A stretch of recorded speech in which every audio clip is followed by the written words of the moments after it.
Hey everyone, Nick here and welcome back to GameTube, and welcome back to our Five Nights at Freddy's character concept series. So in today's video, the character we'll be looking at is Penny the Panther. So we'll be looking at Penny's specific pizzeria, her backstories, her gameplay mechanics, and all that good stuff as well. Also, I will just add to these videos that I'm not the biggest FNAF expert, and also with these videos, just imagine that this is like an alternate universe and an ultimate Freddy Fazbear's pizzeria. I know there is some elements in the other games that really wouldn't be canon to this one, but this isn't really canon, this is like an alternate universe, so just go in thinking that.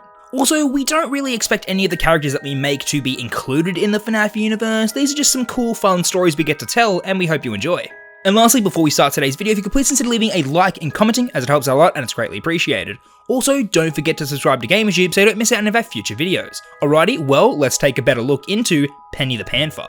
So the location of this character concept video takes us back to the jungle-themed Freddy Fazbear's pizzeria.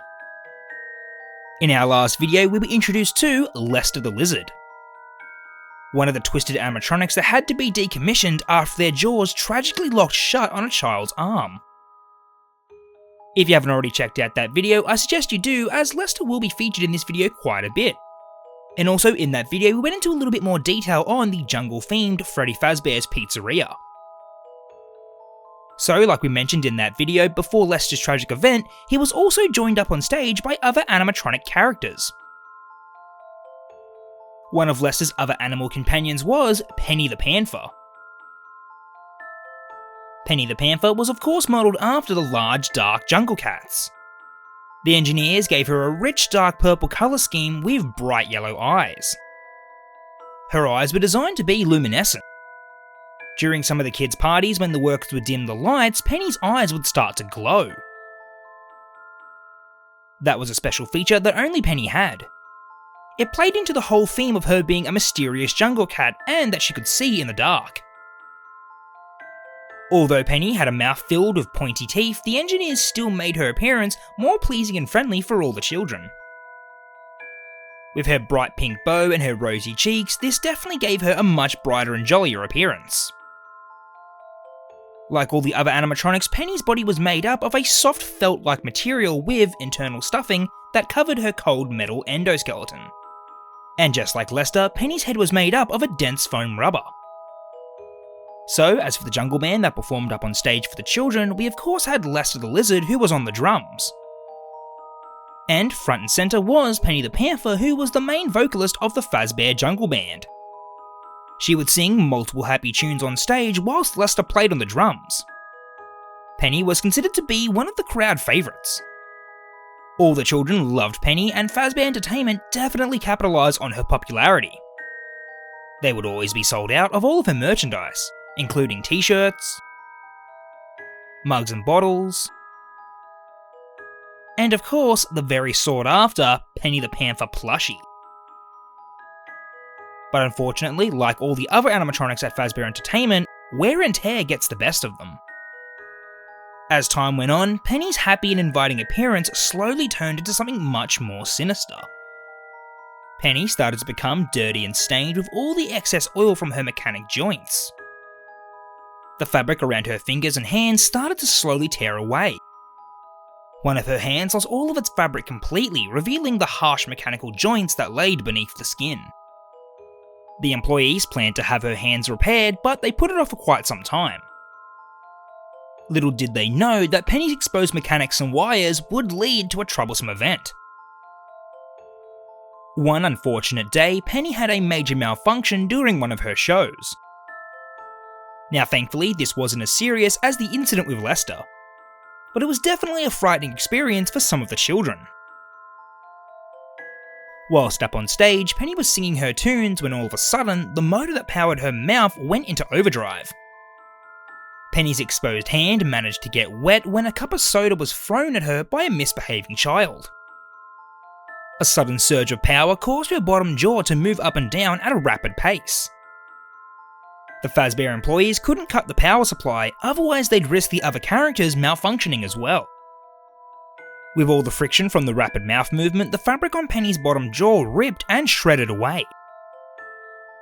This of course revealed her frightening sharp metal jaw. The motor eventually burnt out and the employees could eventually power her down. This specific malfunction was then known by employees as the Chatterbox incident. The pizzeria, of course, was still open for business, but the establishment wasn't doing any shows for a couple of days until they could get the maintenance repair worker to come in and replace her frightening face. So now that we've gone through Penny's backstory, let's go through some of her gameplay elements and mechanics. Now, just like in the last video, the gameplay will be compared to the classic FNAF formula of monitoring and surviving the night. So, as the player arrives at the security office, they hear the phone ring.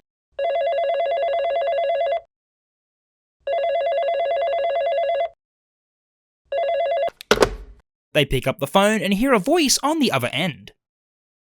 Hey bud, how you hanging in there? So just an update before you start your shift tonight. I'm gonna need you to pay extra attention to the security cameras. I'm getting a fair bit of movement from the animatronics in the last couple of nights. I'm sure you've heard about the malfunction we had with Penny on Tuesday afternoon, right? Don't worry, it's been taken care of. The repairman has ordered her new faceplate, so she'll be good to go by the weekend. The only concerning thing is that we've caught her on the security cameras searching around for her missing faceplate. Now I just want to warn you, it shouldn't be an issue. But Penny may or may not think you're hiding her faceplate from her. Don't panic. She might wander around the office doors, but you know what to do. As long as you pay attention and activate the doors, you should be fine. Also, I should add, Penny's gotten pretty good at hiding in the dark. If you think she's gone, take a second look. She could still be there. Okay, so that's about it. Don't worry, everything should be fine. I'll see you in the morning. Take care.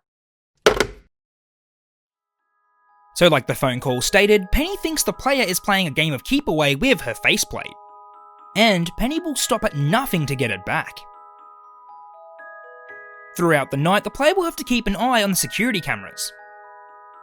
They'd be able to see Penny searching around for her faceplate in multiple different areas.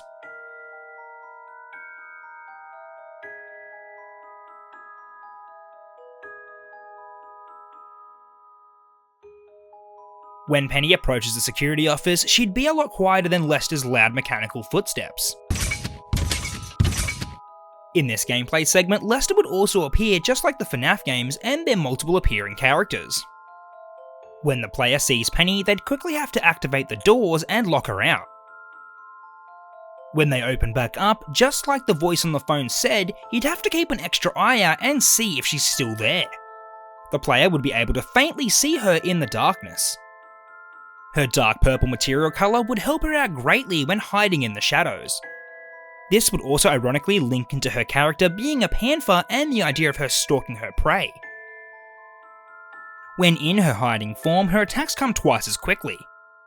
Just as Penny is getting closer to attacking, her yellow eyes will start to glow. That's when you know you have to close the doors again immediately or she'll enter the room. This won't always be the case though. Penny would also be able to fake out the player and sometimes not be there at all. This would definitely add another layer of stress and uncertainty to the gameplay. Whilst juggling the other characters, they'd have to keep an extra eye out for Penny. If the player isn't careful and slips up, they would be greeted by a classic FNAF jump scare. Once again, the screen would fade to black and the game over screen would appear. Now I think Penny would be a great addition to the Freddy Fazbear jungle-themed pizzeria. She definitely has the potential to offer a load of jump scares that you wouldn't see coming. Alright everyone, well that's all we have for today's video. I hope you enjoyed, and if you did, please consider leaving a like, commenting and subscribing, as it helps out a lot and it's greatly appreciated. Also, do be sure to comment down below what you thought of Penny the Panther, and also what other different FNAF characters you'd like to see going forward. Alright everyone, well until the next video, I'll catch you later, bye.